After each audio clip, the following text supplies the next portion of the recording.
Lalu ada juga pertanyaan seperti siapakah keempat pengendara kuda di akhir zaman?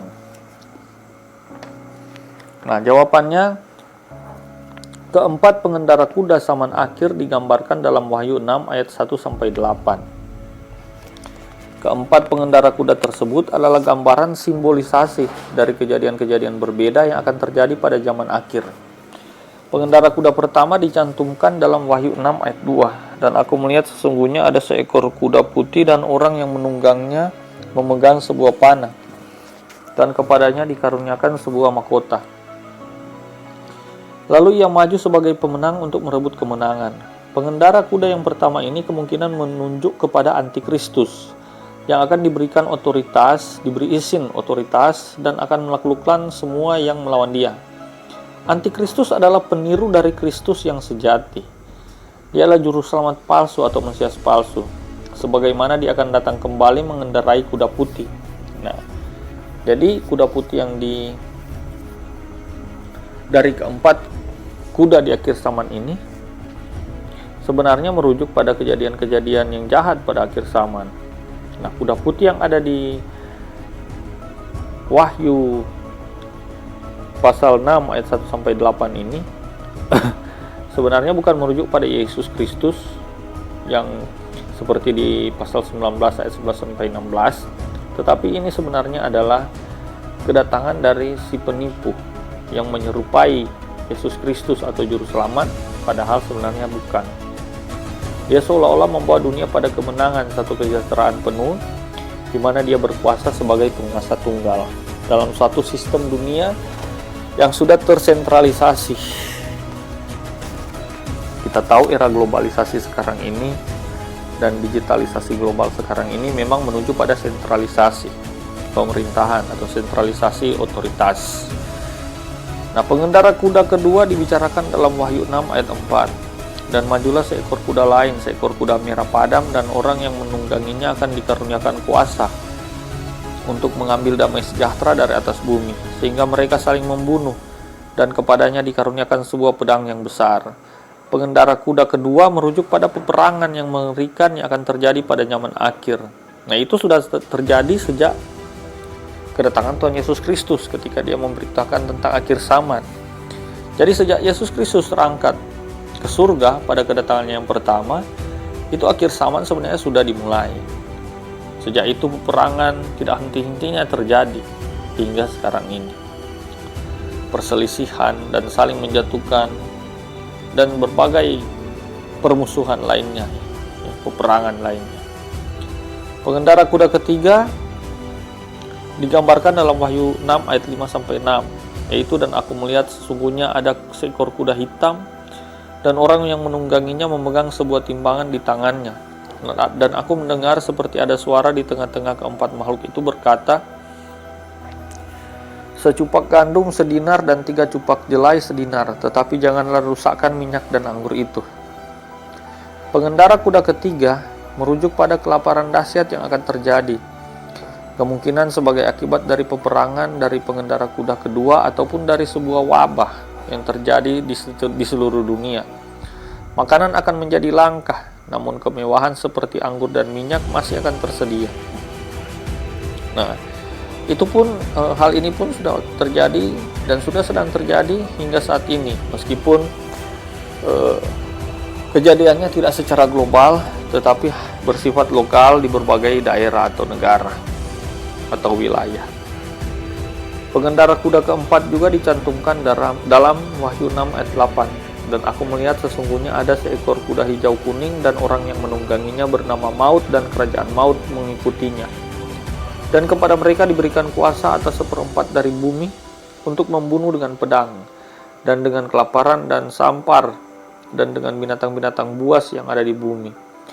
Pengendara keempat melambangkan kematian dan kebinasaan oleh wabah dan berbagai kelaparan ataupun bencana. Nampaknya ini adalah kombinasi dari pengendara kuda sebelumnya.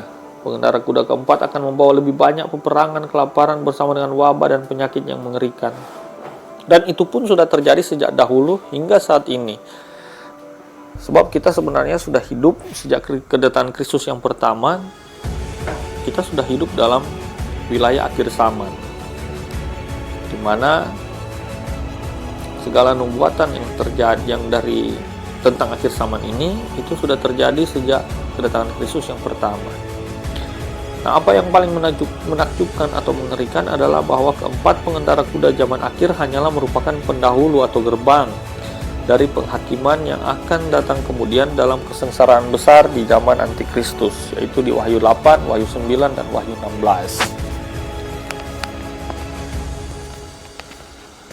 Berikut, apa itu kekejian yang membinasakan? Nah, ini sebenarnya suatu ungkapan yang memberitakan tentang antikristus, suatu ungkapan yang menunjuk pada pribadi antikristus sebagai kekejian yang membinasakan atau si pendurhaka. Nah, frasa kekejian yang membinasakan merujuk pada Matius 24 ayat 15. Ya, kata Yesus waktu itu, "Jadi apabila kamu melihat pembinasa keji berdiri di tempat kudus, menurut firman yang disampaikan oleh Nabi Daniel, para pembaca hendaklah memperhatikannya." Nah, ayat Alkitab ini merujuk pada Daniel 9 ayat 27 yang berbunyi, "Raja itu akan membuat perjanjian itu menjadi berat bagi banyak orang selama 1 kali 7 masa. Pada pertengahan 7 masa itu ia akan menghentikan korban sembelihan dan korban santapan, dan di atas sayap kekejian akan datang yang membinasakan sampai pemusnahan yang telah ditetapkan menimpa yang membinasakan itu." Nah, pada tahun 167 sebelum Masehi, seorang penguasa Yunani bernama Antiochus Epiphanes mendirikan mesbah Zeus di atas mesbah korban bakaran di Bait Allah. Dan orang-orang Yahudi di Yerusalem juga menjadi marah oleh karena kejadian itu. Ya, Antiochus ini juga mempersembahkan babi di mesbah Bait Allah di Yerusalem. Nah, kejadian ini juga ditafsirkan sebagai kejadian yang membinasakan yang dinubuatkan oleh Daniel 9 ayat 27. Namun tidak menutup kemungkinan bahwa kejadian yang sama dan lebih berat lagi, lebih parah lagi, itu masih akan terjadi berkanjang dari nubuat Daniel 9 ayat 27 tersebut.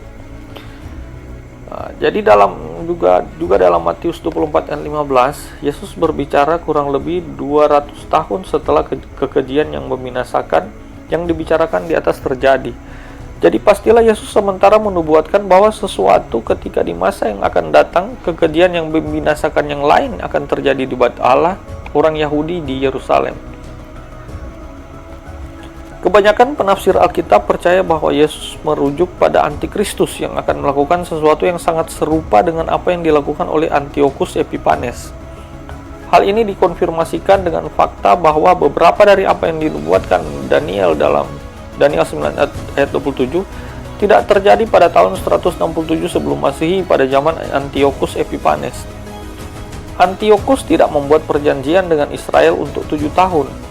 Nah, adalah antikristus yang pada zaman akhir yang akan membuat perjanjian dengan Israel untuk 7 tahun dan kemudian melanggarnya dengan melakukan sesuatu yang serupa dengan kekejian yang membinasakan di Bait Allah oleh orang Yahudi di Yerusalem pada masa Antiochus Epiphanes berkuasa 167 sebelum Masehi yang lalu.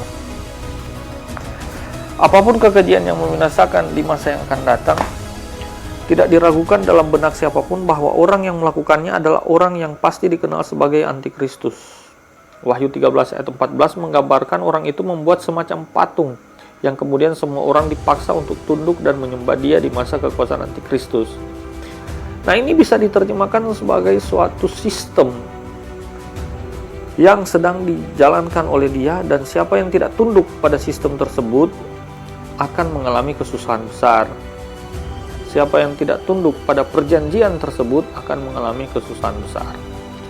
Nah, dia mengubah bait dari Allah yang hidup menjadi tempat penyembahan untuk diri sendiri, yang adalah merupakan kekejian yang dahsyat di mata Allah. Mereka yang masih hidup dan tinggal pada masa penganiayaan besar harus berjaga-jaga dan mengenali bahwa kejadian ini adalah permulaan dari 3,5 tahun masa penganiayaan besar yang paling mengerikan, dan bahwa kembalinya Yesus Kristus sudah dekat. Nah, aniaya yang paling mengerikan itu di masa antikristus itu hanya akan terjadi bagi orang-orang yang menolak dia. Namun dunia akan sangat damai dan sejahtera, bebas dari segala kriminal. Itu akan terjadi pada sistem yang diterapkan bagi orang-orang yang tunduk kepada sistem tersebut. Berjaga-jagalah senantiasa sambil berdoa supaya kamu beroleh kekuatan untuk luput dari semua yang akan terjadi itu, dan supaya kamu tahan berdiri di hadapan Anak Manusia. Lukas 21 ayat 36.